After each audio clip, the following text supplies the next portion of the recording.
All right. Well, it's game week. Finally here.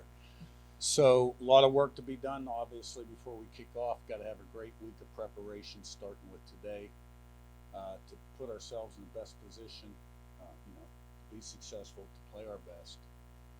FIU, Coach McIntyre does a great job. Has throughout his entire career. Extremely dangerous quarterback, dual threat kind of guy that throws the ball well, extends plays, can run, and we'll have to do a great job on him. They've got a deep stable of receivers, returning 2 or 3 receivers and adding more guys from the transfer portal.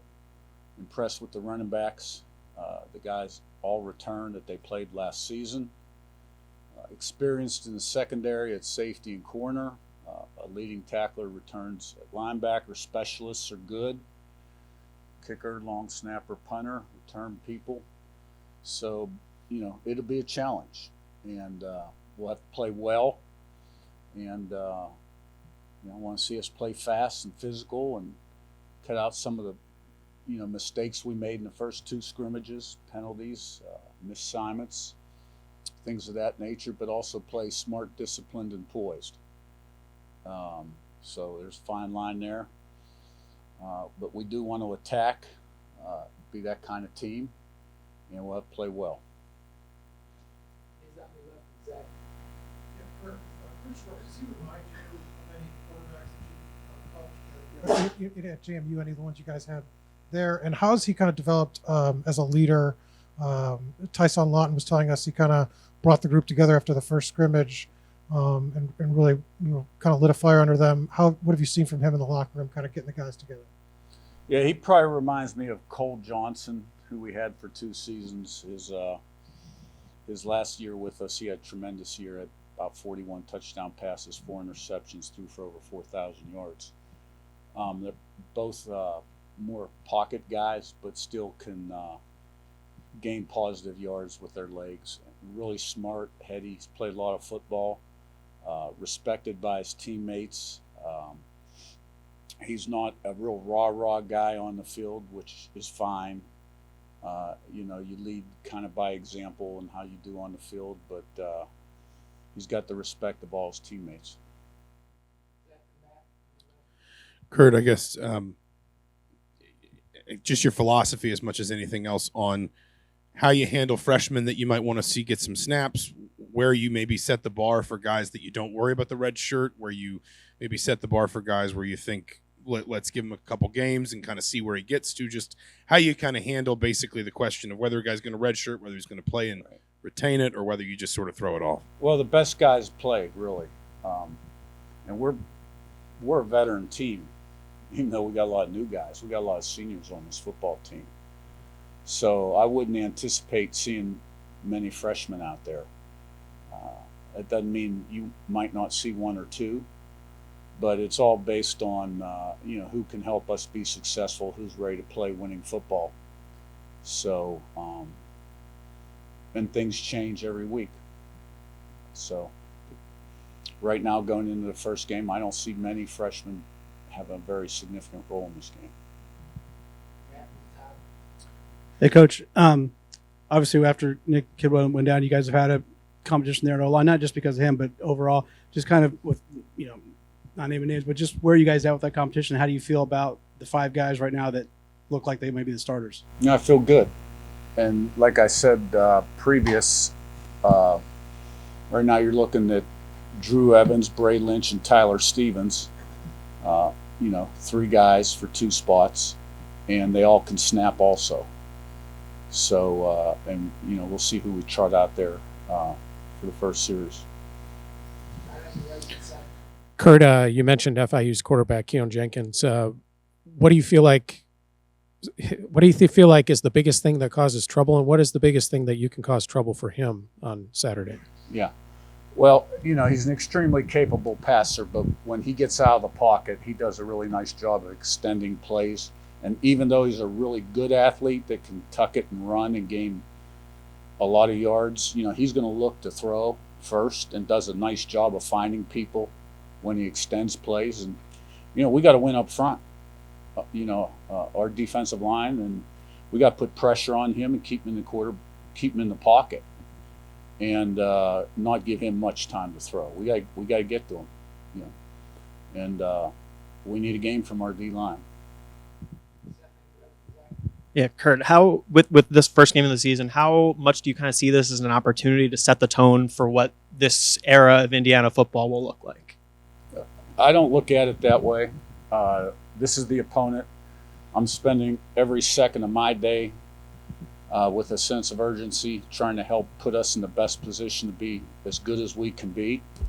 And that's how we look at things as coaches, I think, across the country.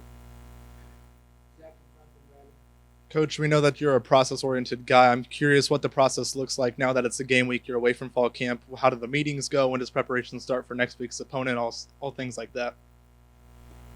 Yeah, well, all eyes are on this opponent and today. And, typical in season, I was up at 4 a.m. and in the office before 5.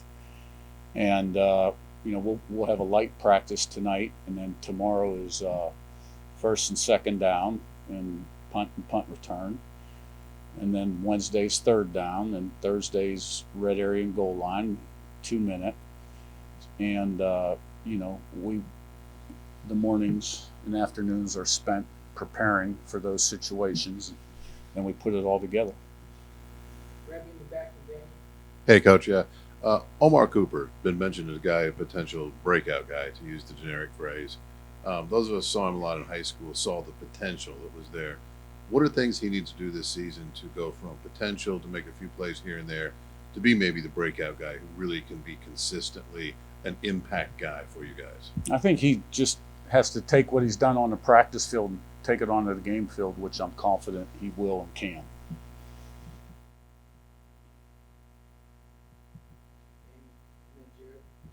Yeah, I want to say I think we had Shanahan in here a few weeks ago. We had Walker, we had Lawton, who each mentioned this winning mindset that you have. What kind of shaped, your specific mindset? And, again, for a team that's won, I want to say 9 games the last 3 years, how have you maybe approached trying to, add that here in the culture here? Well, I think that's well documented at this point, but, we came in and changed the roster, and then you got to change the way people think, the mindset, the culture, the identity of your football team. And I think we've made progress, but you really can't measure it till you play. And then every week, chapter 1 of a 13-page book. So I'm excited to see us play. We do have a lot of work to do before we kick it off. And I'm confident in this team. You guys have a few cornerbacks down. Do you feel like you have a good grasp of the kind of rotation going into the season opener? We really don't have a few down. We had one miss some practice time in fall camp, and he's mending very quickly. So we anticipate being close to full strength. Curt, you've been a part of multiple rebuilds and reboots. Going into this week, I know you'll know a lot more after you play, but how do you feel about your offense now as comparative to other places where you've gone into that first game? I feel good about our offense. We have a lot of veteran players. We have a veteran quarterback. And I think we have a chance to be good offense and defense and special teams.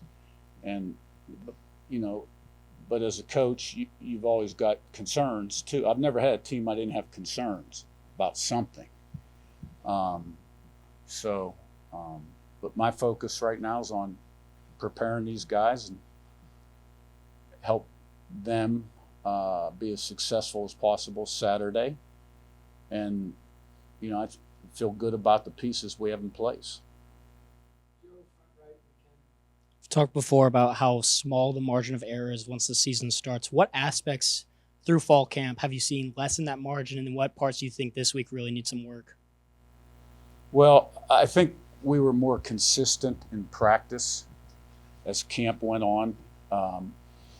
We weren't an up and down team.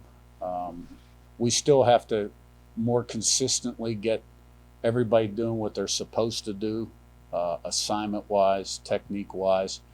But, part of that is the challenge of camp too, because you install everything. So the plate is very heavy. Now, you get into the first game and that plate will lighten up a little bit, and you want to free them up from thinking too much so they can play fast and let their ability take over. What have you learned from previous stops along the way, or previous new jobs, that has helped you make this transition as smoothly as possible? What lessons have you previously learned to help you this year?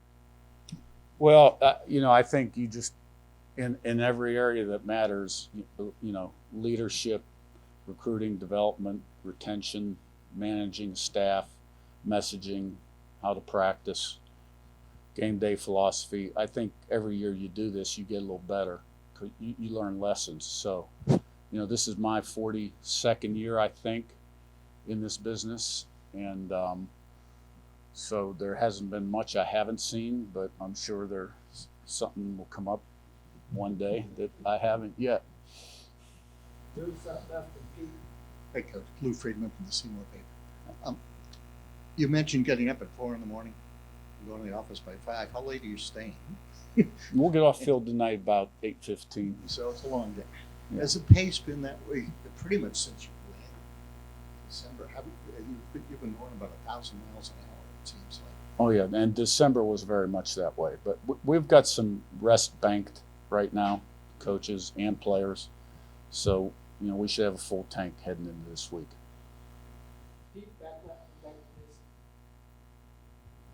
Hey, Coach, can you talk a little bit about the running backs in general and Lawton in particular, what you expect from them, what you hope to see from them? Yeah. When you look at Lawton, Black, and Allison, they're all very similar. They can take it between the tackles. They can get the ball outside. They can catch the ball out of the backfield, and they're good pass pro guys. And then Elijah Green is a good back as well as Van Horst. Lawton is capable of making the big play, catches ball extremely well. He's good inside the 10. And, he's got an extra gear. And he's had a lot of success. He's a confident guy and doesn't talk very much. He doesn't say much. But on game day, he shows up and you know who he is. Do you have both coordinators in the booth, and does the quarterback communication now that they've installed for this year change your kind of game day operations at all, and how you kind of organize everything on the field and in the booth? Yeah, in the past we've had Mike up in the booth and Brian's been on the field, still talking through what we'll do this year. I have a pretty good idea what we'll do, but the game day communication can change things somewhat. Whether you huddle a little bit more to start a new series, do you huddle or gather them up on the sidelines? So there's some things I think you'll see across the country that are a little different than last season. Thank you. Thanks, guys.